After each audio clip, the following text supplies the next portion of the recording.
Is Ireland racist? Has Ireland always been racist? Are you racist? Am I racist? Is your ancestors racist? Is your granny and granda racist? Is your dog racist? Well, these are things that Irish people are being told actively right now, that Ireland is racist.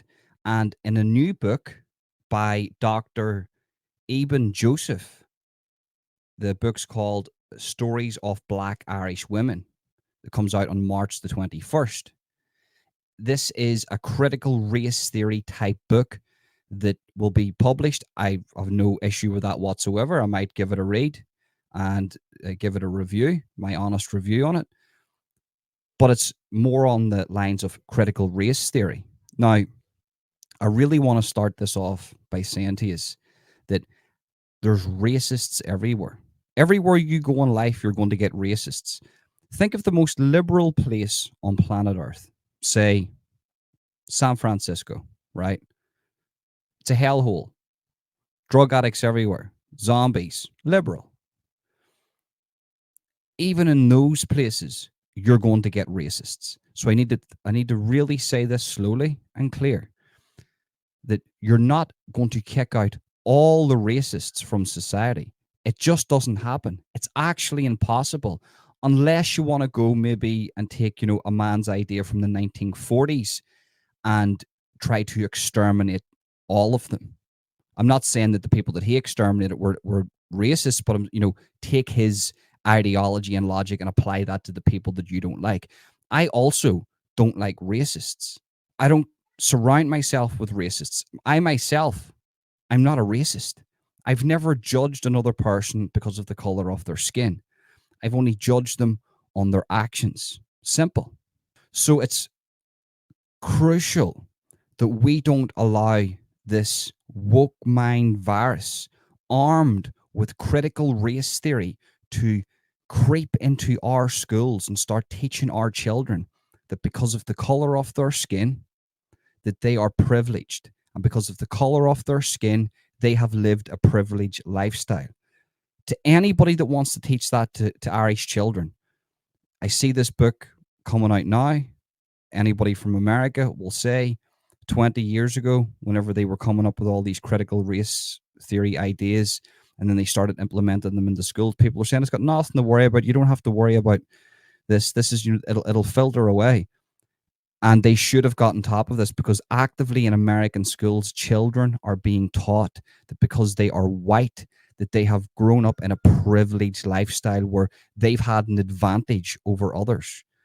And what that actually does is, to the other side, hypothetically say, we'll say black people in America, they then are victimized, and they're always feeling like they're the victim, and then there is no progression and they don't get better, with a lot of other stuff on top of that too. Let's not forget about the music industry and how it's basically destroyed black America.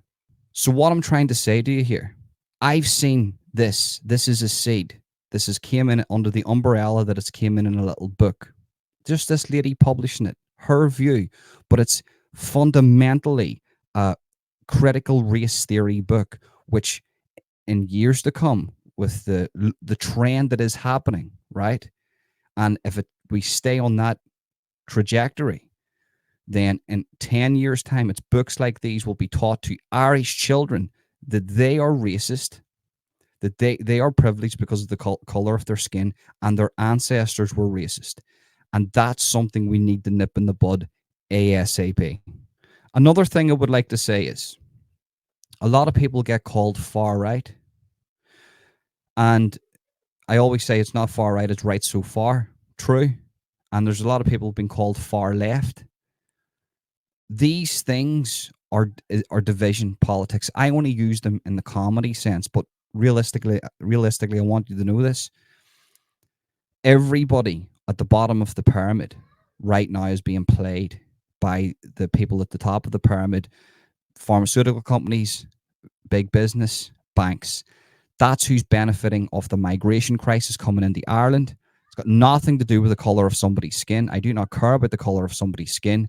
It's the ideology that's coming in, and basically the replacement theory that I'm looking at here, going, well, this isn't good because they're undocumented. I don't care about the color of their skin. I don't care about their religion, but the fact that they're undocumented is worrying me, because I can't go to Australia and just expect Australia to give me everything. I have to go there vetted with a passport, otherwise I don't get in. And I want to bring this up. That's like us, right? So we're going to talk about our ancestors here before we get into this little article. I want to talk about our ancestors here. So our ancestors were probably a tad racist. But if you go over to Africa back in the day, even today, if you go to Africa today in some African places as a white guy, they're going to look at you and they're going to be prejudiced against you because of the color of their skin. Does that make those Africans far right? No, it just makes them, they've never seen that person before and they're maybe a little bit skeptical about them, so they're just going to stay away and they might not give you a job or whatnot. And I don't even hold that against them, because if I was them, I would be the exact same. You're unsure of what you don't know about. And that's like saying you go to the undocumented, the untouched tribes of the Amazon, right? And we go there as white men just to talk to them. This has happened before. There is the untouched tribes of the Amazon. I would love to go sometime to see them. Very, very dangerous. And then getting a spear through your head. Are those Amazonian tribes that have never seen white people before, are they now far right for putting a spear through my head because they see me as a white devil?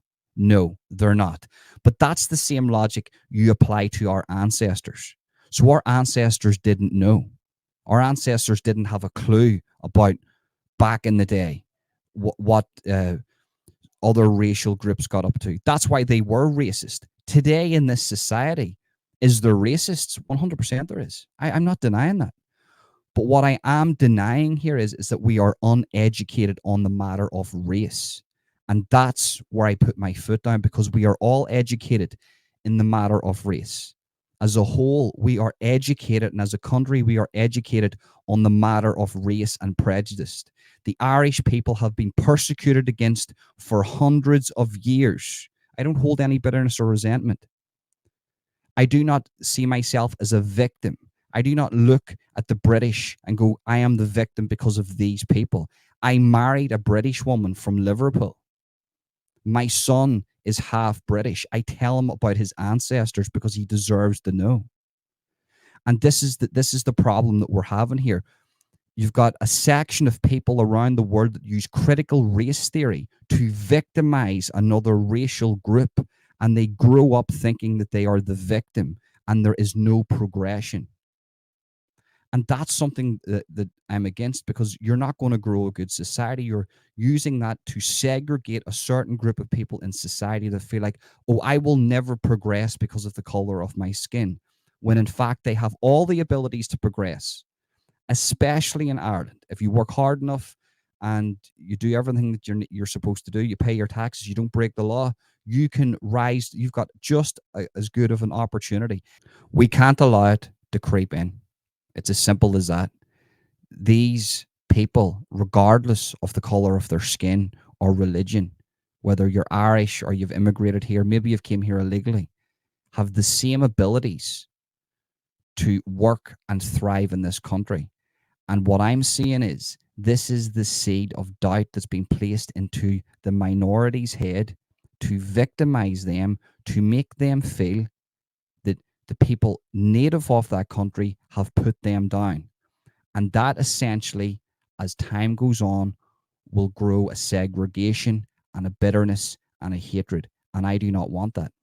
When it comes to racism in Ireland, one social psychologist and migrant believes it is often about moving beyond institutional factors to human understanding. On St. Patrick's Day weekend, Ireland welcomes hundreds of thousands of people from across the world to celebrate the national holiday.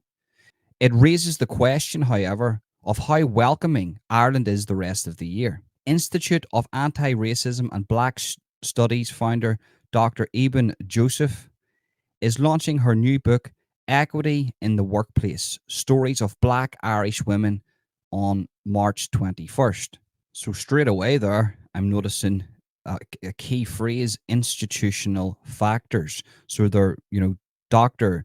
Ebun is trying to imply that there's institutional racism within Ireland. What I'm trying to say to Dr. Ebun is that there's institutional racism all across the world. South Africa, in Amazon, America, Ireland, England. We have grown up as we have grown up in tribes, all of us from all around the world. We have evolved into this new age of this civilization, this Western civilization that's being built. Africa is still developing. There's still lots of places around the world that are developing. But we're living in this new age where we're sort of away from the tribalistic natures, but we still have them. That's why you've got things like critical race theory, which basically is just trying to victimize one side to turn them into a tribe, to fight against another tribe. We need to evolve by this and go, right, okay, at one stage, has all cultures had racist tendencies, and has there been full-blown racism and slavery brought on upon that? Yes, of course there has. The Irish were enslaved. Black people were enslaved. There was white people enslaved. There was Chinese people enslaved. There was all different types of people enslaved if we go back far enough. But what we don't do is my teachers here, my parents here did not say to me, "Oh, you're Irish, so you will never have a chance and you will never make it because the British will inhibit you and they will stop you coming up through the ranks." That was never said to me. I was told to work hard, and if you like something, do it and keep doing it, and feel, and feel. There's going to be lots of hurdles in front of you, but that's got nothing to do with the British. That's got to do with you learning to feel and learning to win. That's what you have to do. This is what was taught to me. But with critical race theory, you're not teaching young people to do that. You're teaching young people that they are the victim, and there's institutional racism in Ireland, and that no matter what you do, you're going to be persecuted against because of the color of your skin. So there's no point going for that job. You may as well just sit and shoot up heroin. You may as well just go on to drugs. There's no point going to school. Become an alcoholic. Don't stay a father to your kids. This is what I'm trying to say. This is the dangers of critical race theory. This is what it is.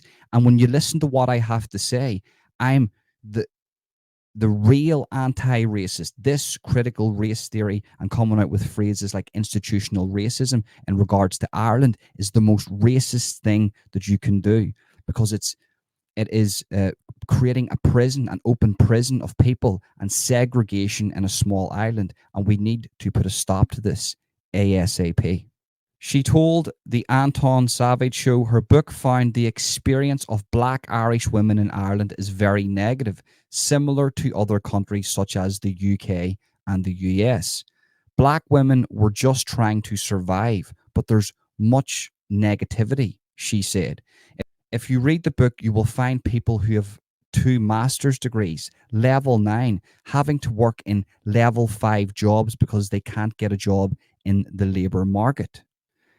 Is that really got to do with institutional racism? Or if you look at the time periods, let's say the 1990s, the 1980s, even as far back as the 1970s, when people from all around the world used to travel into Ireland, they were probably stopped a little bit during the conflict with Britain, when, you know, the Irish people were fighting for their civil rights. But is that really institutional racism?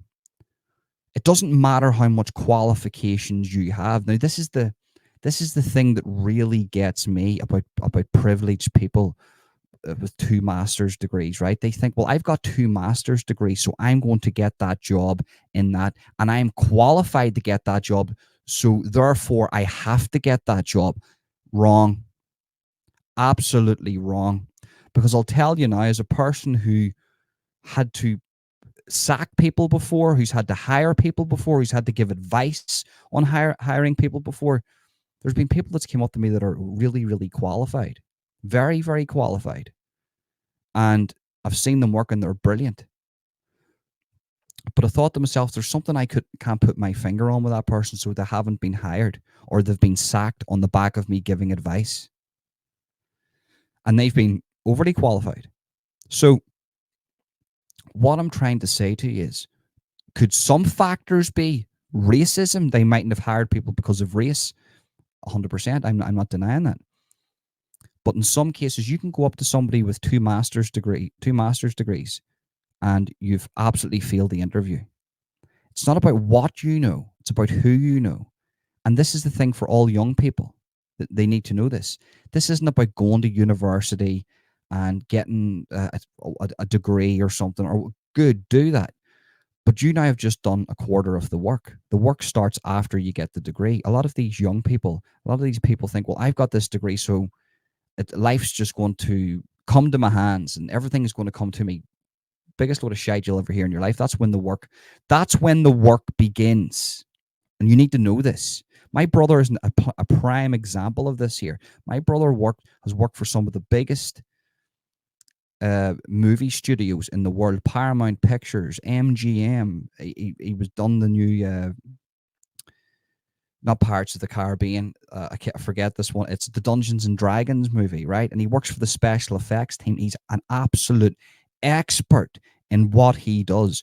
What did he do during his university days? He had no money. He used to go to bars, dress as if he was successful, and make contacts, because he knew after he got his degree in filmmaking that wasn't good enough, that he needed to have the contacts to get into places. And while his friends were out drinking and partying, privileged, drinking money that was given to them, he was in a pub drinking water around movie stars and around directors, getting his name in there. So whenever he left, he was straight into a job, and now he's very, very successful, because he understood life wasn't just going to be given to him. These things were just not going to be given to you. All of us have a story like this. I'm the eldest of 5 brothers. It was nothing to do with race. My brother went into a heavily oversaturated market. My other brother in New York, and many more, and all my brothers. I'm not going to get into the details. All of us understand one thing: if you want to become the best at something, you have to work at that every single day. And you do not use excuses like institutional racism, or there's no point you doing this here because they're not going to pick you because of the color of your skin. If you come from the bottom of the pyramid like me, I have to work 4 times as hard just to get a quarter of the way that person over there will get, because daddy's bought them the extra 3/4 of the way. Do you understand me? Do you get what I'm saying here? Do you understand what I'm saying? We're all in the same boat. So stop trying to destroy the black people, and stop trying to tell them that they won't get anywhere because of the color of their skin, because that's absolutely disgusting. And that actually makes you racist. Racism on a human level. Social psychologist and Gorm Media founder Mamumbo Ogoro told the show in her own experience, a lot of racism in Ireland is down to the human level. A lot of the times in Ireland, where we look at the institutional level, which is hugely essential, but then on a human level, on a practice level, we're really missing that engagement and that dialogue between communities in order to break down prejudice, she said. There needs to be a sense of bringing between communities.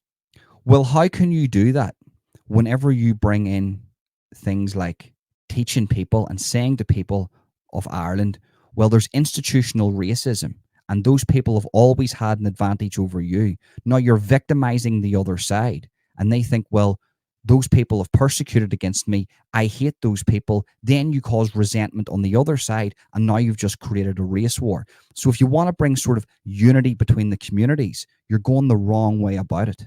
Miss Ongoro's family moved to rural Ireland from Nigeria in the 1990s. While she met a lot of inspirational figures, she also saw the level of day-to-day racist thought that exists in Ireland. There was a lot of misunderstandings as it came to what it meant being an African migrant family, she said. Those experiences of, let's say, being left out as a child obviously really impacts you, being left out, or people throwing things at your house because you're a migrant family. And of course, I 100% disagree with that. If you're persecuting against anybody because of the color of their skin, you do need to be educated. And there, I'm not against a level of education that, hold on, just because somebody has a different skin color than you, uh, doesn't mean that they're not more, they're on the same level as intelligence of you, or even higher. These people are people. We're all human at the end of the day. And I can, the second part of the article that we're reading there, I sort of agree with that a little more, that we need to really educate people on the fact that just because somebody's black or somebody's Chinese or somebody's white, we're all humans. We all contribute to society. But once again, and I don't mean to play tit for tat here, but that's like me going to the Amazonian tribes and telling them, just say, we'll go back to the 70s, the 80s, even the 90s.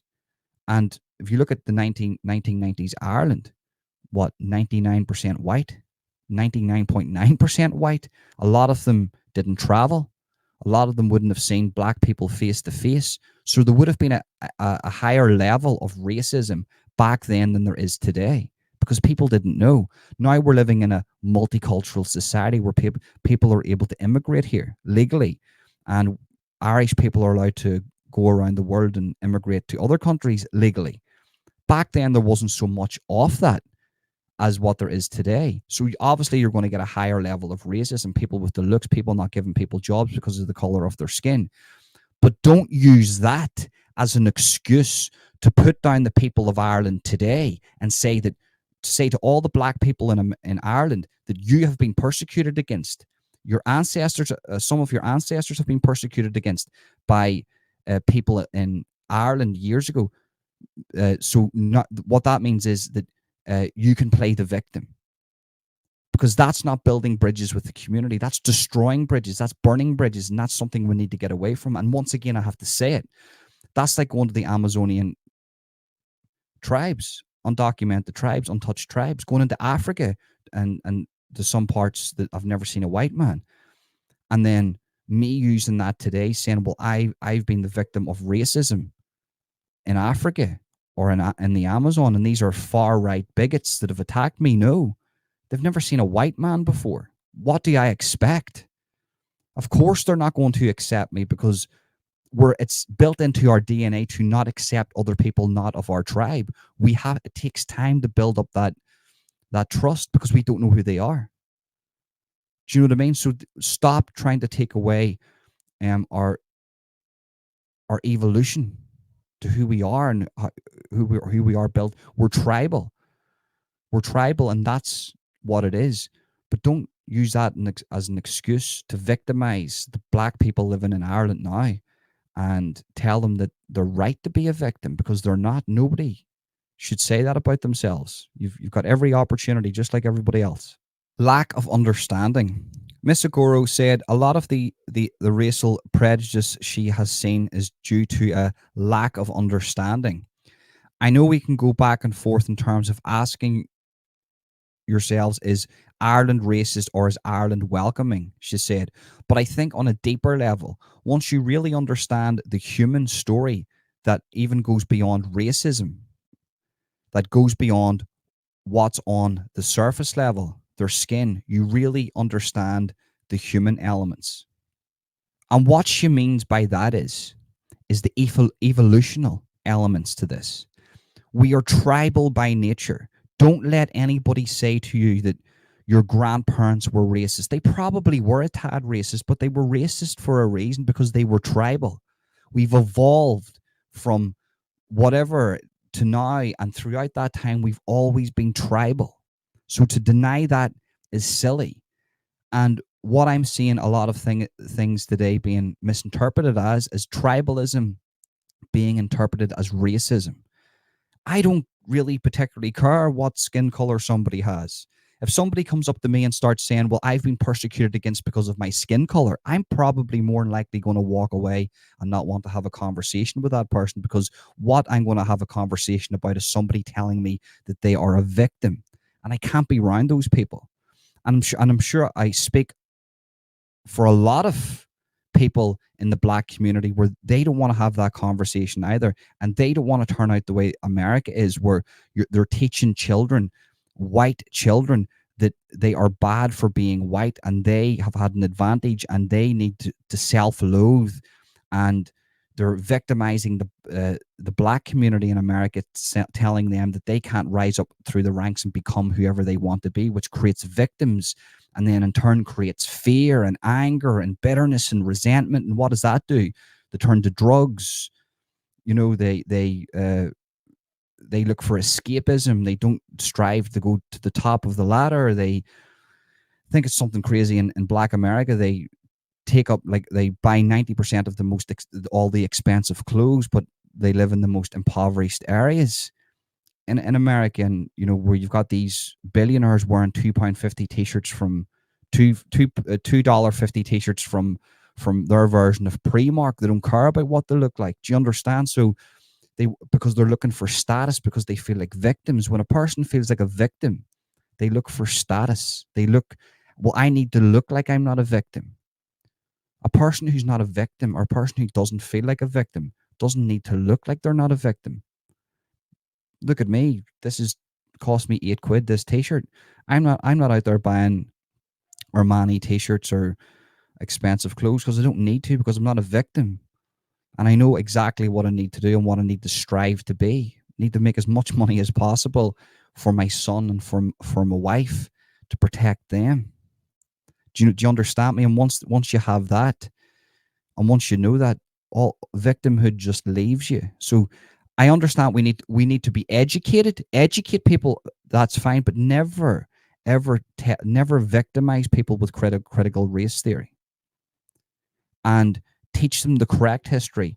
They were racist for a reason, because they didn't understand. But today we do understand. And today we're not going to persecute somebody because of the color of their skin. And if there's anybody that actually does that, yes, they are racist, and I don't want anything to do with them. Right, guys, that's the end of the video. Make sure to smash the like button, subscribe, and hit that notification bell. Leave a comment in the comment section and let me know what you think.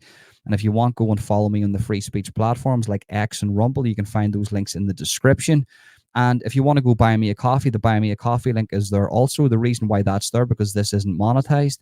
And I sort of like it that way, where I can speak about certain issues, not worry about monetization. So if you want to buy me a coffee, the link can be found in the description. And thank you to everybody that has done that. If you're watching this on X or Rumble, make sure to give this a retweet and a heart, or a rumble. And the same logic applies. Share, and leave a comment and let me know what you think. That's it, guys. Thank you very much for tuning in. Peace.